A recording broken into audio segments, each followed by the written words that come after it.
আসসালামু আলাইকুম। আজ রোববার ১৭ই ভাদ্র ২৬শে সফর ১লা সেপ্টেম্বর। বাংলাদেশ বেতার রাজশাহী স্থানীয় সংবাদ পড়ছি আব্দুর রহমান মাসুম। অন্তর্বর্তী সরকারের প্রধান উপদেষ্টা শান্তিতে নোবেল বিজয়ী অর্থনীতিবিদ ড মোহাম্মদ ইউনূস রাজনৈতিক দলগুলোর সঙ্গে মতবিনিময় শেষে শিগগিরই সংস্কারের চূড়ান্ত রূপরেখা ঘোষণা করবেন। এই রূপরেখার মধ্যে সংস্কারের কর্মপরিকল্পনা ও ক্ষমতা হস্তান্তরের উপায়সমূহ অন্তর্ভুক্ত থাকবে। গতকাল রাষ্ট্রীয় অতিথি ভবন যমুনায় প্রধান উপদেষ্টা ড মোহাম্মদ ইউনূসের সঙ্গে জাতীয় পার্টি গণফোরাম, হেফাজত ইসলাম সহ বিভিন্ন রাজনৈতিক দলের নেতৃবৃন্দ মতবিনিময় করেন। পরে প্রধান উপদেষ্টার বিশেষ সহকারী মোহাম্মদ মাহফুজ আলম এবং প্রেস সচিব শফিকুল আলম সাংবাদিকদের ব্রিফ করেন।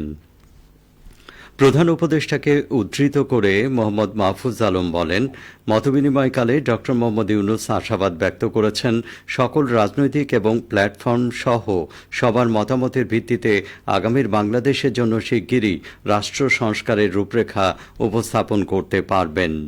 প্রধান উপদেষ্টা বলেন, ছাত্র জনতার গণ অভ্যুত্থানের আকাঙ্ক্ষা এবং সকলের মতামতের ভিত্তিতে বাংলাদেশ রাষ্ট্রের জন্য তিনি দীর্ঘমেয়াদী সংস্কারের উদ্যোগ নেবেন, যার মাধ্যমে একটা বৃহত্তর জাতীয় ঐক্য তৈরি হবে। ২০২৫ সালে হজের প্রাথমিক নিবন্ধন আজ থেকে শুরু হচ্ছে। ধর্ম বিষয়ক মন্ত্রণালয় সম্প্রতি এ তথ্য জানিয়েছে। এতে বলা হয়, আগের কিংবা নতুন প্রাক নিবন্ধিত যে কোনো ব্যক্তি ৩ লাখ টাকা জমা দিয়ে প্রাথমিক নিবন্ধন করতে পারবেন। সরকারি বেসরকারি দুই মাধ্যমে এই নিবন্ধন কার্যক্রম চলবে ৩০শে নভেম্বর পর্যন্ত। প্রাথমিক নিবন্ধনের সময় পরে আর বাড়ানো হবে না। হজ প্যাকেজ মূল্যের অবশিষ্ট টাকা প্যাকেজে নির্ধারিত সময়ের মধ্যে পরিশোধ করতে হবে। এবছরের হজ প্যাকেজ মূল্য সৌদি পর্বের ব্যয় ও বিমান ভাড়া নির্ধারণ সাপেক্ষে ঘোষণা করা হবে। ২০২৫ সালের সাধারণ হজ প্যাকেজ মূল্য গত বছরের চেয়ে কমানোর চেষ্টা করা হবে বলে জানানো হয়েছে। সরকারি ও বেসরকারি উভয় মাধ্যমের প্রাক নিবন্ধন ফি ৩০,০০০ টাকা। ২০২৫ সালে বাংলাদেশের জন্য হজযাত্রীর কোটা ১,২৭,১৯৮ জন। বেসরকারি মাধ্যমের হজযাত্রীদের অনুমোদিত এজেন্সি কর্তৃক প্রাথমিক নিবন্ধন করতে হবে। প্রাথমিক নিবন্ধনের সময় প্রাক নিবন্ধন সনদ ও পাসপোর্ট প্রয়োজন হবে। বিশ্ববাজারের সঙ্গে সামঞ্জস্য রেখে জ্বালানি তেলের মূল্য কমিয়েছে সরকার। গত রাত ১২টার পর থেকে নতুন হ্রাসকৃত মূল্যে তেল বিক্রি শুরু হয়েছে। জ্বালানি তেলের নতুন দাম নির্ধারণ করে গতকাল প্রজ্ঞাপন জারি করেছে বিদ্যুৎ, জ্বালানি ও খনিজ সম্পদ মন্ত্রণালয়। স্বয়ংক্রিয় মূল্য নির্ধারণ প্রক্রিয়ায় প্রতি লিটার পেট্রোল অকটেনের দাম কমেছে ৬ টাকা আর ডিজেল কেরোসিনের দাম কমেছে ১ টাকা ২৫ পয়সা।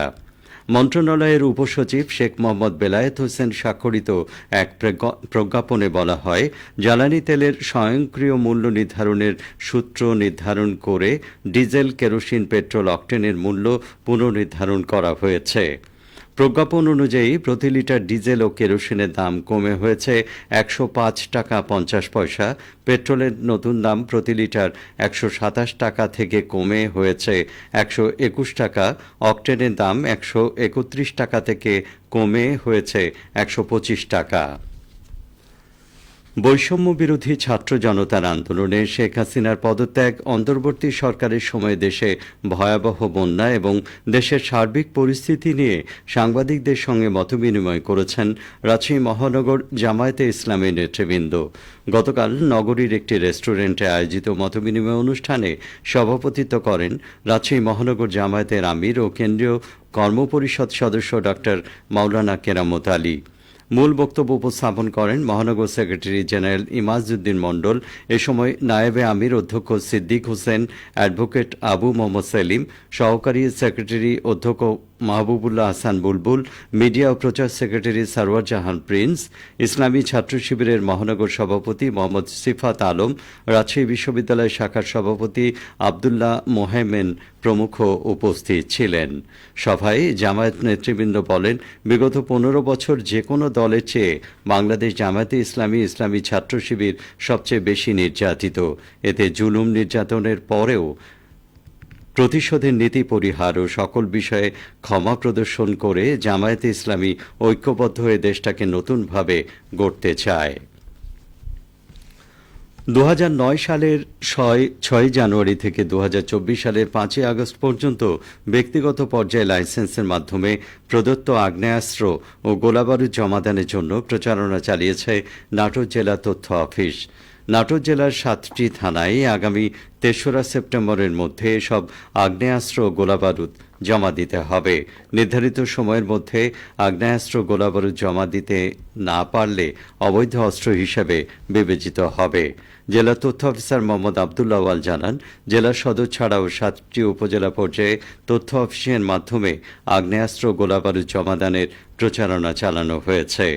ভারপ্রাপ্ত জেলা ম্যাজিস্ট্রেট মোহাম্মদ মাসুদুর রহমান বলেন, নাটোর জেলা লাইসেন্সের মাধ্যমে প্রদত্ত মোট আগ্নেয়াস্ত্রের সংখ্যা 566টি।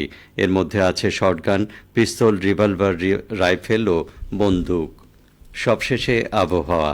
আজ সকাল 6টায় রাজশাহীতে তাপমাত্রা ছিল 27.5 ডিগ্রি সেলসিয়াস। এ সময় বাতাসে আর্দ্রতার পরিমাণ ছিল 96%। রাজশাহী ও পার্শ্ববর্তী এলাকায় আজ সূর্যোদয় হয়েছে ভোর 5টা 47 মিনিটে, সূর্যাস্ত সন্ধ্যে 6টা 23 মিনিটে। সংবাদ শেষ হলো। আমাদের পরবর্তী স্থানীয় সংবাদ দুপুর 12টা 10 মিনিটে।